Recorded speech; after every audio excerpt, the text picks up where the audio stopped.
வணக்கம். இன்னைக்கு இந்த மூலக்குறிப்புகளோட ஆழமான ஒரு விளக்க பயணத்தை நாம ஆரம்பிக்க போறோம். இது ஒரு சாதாரண பயணம் கிடையாது. 14 பில்லியன் வருஷங்களை உள்ளடக்கிய ஒரு பிரம்மாண்டமான கால பயணம். வாழ்க்கை பத்தின ரொம்ப அந்தரங்கமான அடிப்படையான சில கேள்விகளுக்கு இந்த ஒட்டுமொத்த பிரபஞ்சமும் எப்படி விடை சொல்லுதுன்னு நாம அலச போறோம். தயாரா இருக்கீங்களா? நாம எல்லாரும் எப்பாவும் ஒரு முறையாவது கண்டிப்பா யோசிச்சிருப்போம். நாம எங்கிருந்து வந்தோம் அப்படின்னு. வெறும் மனித வரலாற்றை மட்டும் சொல்லல. இந்த ஒட்டுமொத்த பிரபஞ்சமும் தன்னோட கதையில நம்மளோட ஆதிமூலத்தை பத்தி என்ன சொல்லுதுன்னு நீங்க எப்பவாவது சிந்திச்சு பார்த்திருக்கீங்களா? அதோட இன்னொரு முக்கியமான கேள்வியும் இருக்கு. நாம ஏன் இங்க இருக்கோம்? விரிவடைஞ்சுக்கிட்டே போற இந்த பிரம்மாண்டமான பிரபஞ்ச கதையில நமக்கான பங்கு என்ன? இத பத்தி கொஞ்சம் ஆழமா யோசிக்க உங்களை நான் அழைக்கிறேன். சரி, விஷயத்துக்கு வருவோம். 14 பில்லியன் வருடங்கள் கேட்டாலே மழைப்பா இருக்கு இல்லையா? நட்சத்திரங்கள், கோள்கள் அப்படின்னு நாம பார்க்குற எல்லாமே, ஏன் நாம கூட ஒரு காலத்துல பல ட்ரில்லியன்டரி வெப்பத்தோட ஒரே ஒரு சின்ன புள்ளியா அடங்கியிருந்தோம். அந்த தொடக்கத்தை தான் நாம பெருவெடிப்பு, அதாவது பிக் பேங் அப்படின்னு சொல்றோம். மாபெரும் வெடிப்பு, மாறும் பிரபஞ்சத்தின் பிறப்பு. இதுதான் நம்ம பயணத்தோட முதல் கட்டம். பிரபஞ்சம் அப்படிங்கிறது பொருட்கள் எல்லாம் கொட்டி வச்சிருக்கிற ஒரு இருட்டான அமைதியான அறை கிடையாது. 1920கள்ல எட்வின் ஹப்பிள் ஒரு விஷயத்தை கண்டுபிடிச்சார். அதாவது விண்மீன் திரள்கள் எல்லாமே ஒன்ன விட்டு ஒன்னு விலகி போய்கிட்டே இருக்கு. ஆமாங்க, பிரபஞ்சம் விரிவடைஞ்சுக்கிட்டே இருக்கு. இதுல ரொம்பவே ஆச்சரியமான விஷயம் என்னன்னா, இந்த விரிவாக்கத்தோட வேகத்துல ஒரு மில்லியனில் 1%, அதாவது மிக மிக குறைவான ஒரு மாற்றம் இருந்திருந்தா கூட பிரபஞ்சம் உடனே சரிஞ்சு ஒரு கருந்துளையா மாறி இருக்கும். இல்லைன்னா மொத்தமா வெடிச்சு சிதறி இருக்கும். இவ்வளவு துல்லியமா அதை விரிவடைஞ்சதால தான் இன்னைக்கு நாம இங்க இருக்கிறோம். இந்த ஒரு விஷயத்தை பார்க்கும்போது ஆரம்ப கால பிரபஞ்சம் வெறும் உயிரற்ற தூசுகளால ஆனது கிடையாதுன்னு நமக்கு நல்லா புரியுது. அதுக்குள்ளேயே உயிர்களை உருவாக்குற ஒரு தன்மை இருந்திருக்கு. இதத்தான் பிரபல இயற்பியலாளர் ஃப்ரீமன் டைசன் ரொம்ப அழகா சொல்றாரு. இந்த பிரபஞ்ச அமைப்பை நான் ஆழமா ஆராயும் போது நாம வரப்போறோம் அப்படிங்கிறது இந்த பிரபஞ்சத்துக்கு முன்னாடியே தெரிஞ்சிருக்கணும்னு தான் எனக்கு தோணுது. நட்சத்திரங்களே, நமது முன்னோர்கள், விண்மீன் திரள்களின் தொடர்ச்சியான படைப்பாற்றல். நம்ம பால்வீதி, அதாவது மில்கிவே இருக்கு இல்லையா, அது அப்படியே உறைஞ்சி போன ஒரு விஷயம் கிடையாது. புது புது நட்சத்திரங்களை அது உருவாக்கிக்கிட்டே இருக்கு. ஒரு நட்சத்திரத்தோட வாழ்க்கை சக்கரம் ரொம்பவே சுவாரஸ்யமானது. ஈர்ப்பு விசை அணுக்களை ஒன்னா அழுத்துது. அப்போ உள்ள அணுக்கரு இணைவு, அதாவது நியூக்ளியர் ஃபியூஷன் ஆரம்பிச்சு ஒரு பெரிய சக்தி வெளியேற துடிக்குது. ஈர்ப்பு விசையோட அழுத்தத்துக்கும் அணுக்கரு வெடிப்போட வெளிநோக்கிய சக்திக்கும் இடையில நடக்கிற ஒரு அழகான சமநிலை தான் ஒரு நட்சத்திரம்.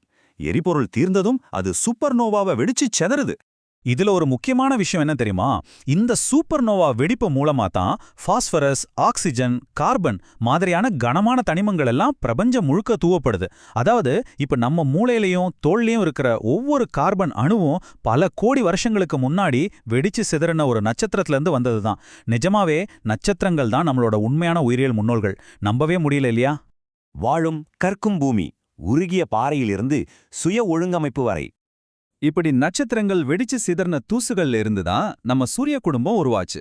நம்ம பூமியோட அமைப்பை புரிஞ்சுக்க அதை ஒரு முட்டையோட ஒப்பிடலாம். உள்ள இருக்கிற கனமான இரும்பு மையம் முட்டையோட மஞ்சள் கரு மாதிரி, சுத்தி இருக்கிற மெக்னீசியன் மேண்டில் வெள்ளைக்கரு மாதிரி, மேலே இருக்கிற ஓடு தான் பூமியோட திடமான மேலோடு. உள்ள கொதிச்சுக்கிட்டு இருக்கிற இந்த உருகிய பாறைகளோட சுழற்சி தான் நிலத்தட்டு நகர்வுகளை, அதாவது பிளேட் டெக்டானிக்ஸ் இயக்கத்தை உருவாக்குது. இங்க ஒரு விஷயத்த நாம தெளிவா புரிஞ்சுக்கணும். உயிர்கள் உருவானது ஒரு சாதாரண தற்செயல் நிகழ்வு கிடையாது. பருப்பொருட்கள் தங்களை தானே ஒரு அமைப்பா மாத்திக்கிற ஆற்றல் கொண்டவ. இததான் சுய ஒழுங்கமைப்பு, அதாவது செல்ஃப் ஆர்கனைசேஷன் அப்படின்னு சொல்றோம். ஒரு ஆத்துல ஏற்படுற நீர்ச்சுழலை யோசிச்சு பாருங்க. தண்ணி போய்கிட்டே இருந்தாலும் அந்த சுழலோட வடிவம் அப்படியே இருக்கும் இல்லையா? அது போலதான் உயிர்கள் தோன்றுவதும் இந்த பிரபஞ்சத்துல தவிர்க்க முடியாத ஒரு விஷயம். பூமி தன்னைத்தானே எப்படி தகவமிச்சுக்குதுன்னு பாருங்களேன். ஆரம்பகால பூமியில இப்போ இருக்கிறத விட 1000 மடங்கு அதிகமான கார்பன் டை ஆக்சைடு இருந்துச்சு. ஆனா உயிர்கள் வாழணும்னா என்ன செய்யணும்? பூமி அந்த வாயுவை மொத்தமா உறிஞ்சி கடல் பாசிகளோட ஓடுகளா மாத்தி கடல் அடியில பாதுகாப்பா சேர்த்து வச்சது. கடந்த 4 பில்லியன் வருஷங்கள்ல சூரியனோட வெப்பம் 25% அதிகரிச்சிருந்தாலும் உயிர்கள் தளச்சு வளர பூமி தன்னோட வெப்பநிலையை ரொம்பவே துல்லியமா பராமரிச்சிருக்கு. இதத்தான் சாமோஸ் தீவுல வாழ்ந்த தத்துவஞானி பித்தகோரஸ் என்ன சொல்றாருன்னா, உயிர்களின் சாராம்சம் எண்கள் மற்றும் வடிவ அமைப்புகள்ல தான் இருக்கு அப்படின்னு குறிப்பிடுறார். உயிர்கள் தங்களோட நினைவுகளை வெறும் பொருட்களா கடத்துறது இல்ல, டிஎன்ஏ அப்படிங்கிற தகவல்களா, வடிவங்களா அடுத்த தலைமுறைக்கு கடத்துது. இப்படிதான் உயிர்கள் கொஞ்சம் கொஞ்சமா கத்துக்க ஆரம்பிச்சது. குறியீடுகளின் சக்தி. உயிர்கள் பார்க்கவும் கனவு காணவும் எப்படி கற்றுக்கொண்டன? காலப்போக்குல உயிரினங்கள் தங்களை சுத்தி இருக்கிற உலகத்தை புரிஞ்சுக்க புது புது வழிகளை கண்டுபிடிக்க ஆரம்பிச்சது. பார்வைத்திறன் எப்படி பரிணாம வளர்ச்சி அடைஞ்சதுன்னு பார்க்கறதே ஒரு பிரம்மாண்டம் தான். பில்லியன் கணக்கான வருஷங்களுக்கு முன்னாடி ஒளிய உணர்ற சின்ன சின்ன செல்கள் தோன்றுச்சு. அப்புறம் 500 மில்லியன் வருஷங்களுக்கு முன்னாடி ட்ரைலோபைட் அப்படிங்கிற உயிரினத்துக்கு கனிமங்களான கண்கள் உருவாச்சு. அப்புறம் நீர் சார்ந்த கண்கள். இப்போ மனிதர்களாகிய நமக்கு கற்பனை அப்படிங்கிற மாபெரும் அகப்பார்வையே கிடைச்சிருக்கு. ஆரம்பகால மனிதர்களோட அந்த நீண்ட குழந்தை பருவம் தான் அவங்கள எப்பவுமே ஒரு ஆர்வத்தோடையும் வியப்போடையும் வச்சிருந்தது. அடுத்த மாபெரும் பாய்ச்சல் சிம்பாலிக் கான்ஷியஸ்னஸ், அதாவது குறியீட்டு உணர்வு நிலை. நம்ம மனசுக்குள்ள ஓடுற சிந்தனைகளை, அனுபவங்களை மொழி, கலை, கணிதம் மூலமா வெளி உலகத்துக்கு கொண்டு வர திறன். ஆரம்பகால மனிதர்கள் தங்களோட அறிவை ஈரமான களிமண்ணிலையும் எலும்புகளையும் பதிவு செய்ய கத்துக்கிட்டாங்க. இதனால என்னாச்சு? ஒருத்தரோட அறிவு பல்லாயிரம் வருஷங்களுக்கு அழியாம அடுத்த தலைமுறைக்கு கடத்தப்பட்டது. பிரம்மாண்டமான சிலைகளையும் குறியீடுகளையும் உருவாக்க ஆரம்பிச்சப்போ மனிதர்கள் தங்களை பத்தியே ஒரு புது கோணத்துல சிந்திக்க ஆரம்பிச்சாங்க.